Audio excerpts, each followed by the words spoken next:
എല്ലാ പടം റിലീസാകുമ്പോൾ ഒരു പേടി കാണും, റിലീസാവും ആൾക്കാർക്ക് ഇഷ്ടാവോ ഇല്ലയോ എന്ന്. പക്ഷേ ഇതിൻ്റെ പ്രിവ്യൂ ഷൂ വെച്ചപ്പം അതിൻ്റെ റെസ്പോൺസ് കിട്ടിയപ്പോൾ ഞാൻ ആക്ച്വലി വീട്ടിൽ പോയിട്ടൊന്ന് ഉറങ്ങി. എന്നാൽ actually I didn't sleep actually. എനിക്ക് ഉറങ്ങാൻ പറ്റണില്ലായിരുന്നു. ഞാൻ 2 മണിക്ക് I called Nelson sir and I'm like I'm getting so many messages. എനിക്ക് ഉറങ്ങാൻ പറ്റുന്നില്ല. I'm so overwhelmed. So thank you so much for all the love. And ഇപ്പോൾ എല്ലാവരും പറയും പെർഫോമൻസ് നന്നായിട്ടുണ്ട്. So I would like to give that credit to my director because I am a director's actor. എൻ്റെ എപ്പോഴും ഞാൻ പറയും performance നന്നായിട്ടുണ്ടെങ്കിൽ it's because of my director. ആ ഗൈഡൻസും ദിവ്യ എന്നൊരു ക്യാരക്ടർ എന്താണെന്ന് എനിക്ക് പറഞ്ഞു തന്നതിൽ so thank you so much Nelson sir.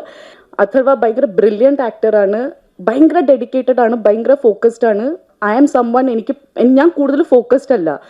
എനിക്ക് കുറേ നേരം അങ്ങനെ അറ്റൻഷൻ സ്പാൻ എൻ്റെ ഭയങ്കര കുറവാണ്. But I have seen Atharva like director പറയുന്ന കാര്യങ്ങൾ കേൾക്കും, ലൈക്ക് സെറ്റിൽ ഓൺ ടൈം എത്തും, എല്ലാ കാര്യങ്ങളും ചെയ്യും.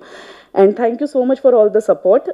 ഐ തിങ്ക് ദിവ്യ ഇൻകംപ്ലീറ്റ് ആയിരിക്കും വിത്തൗട്ട് അഥർവ. ആനന്ദ്.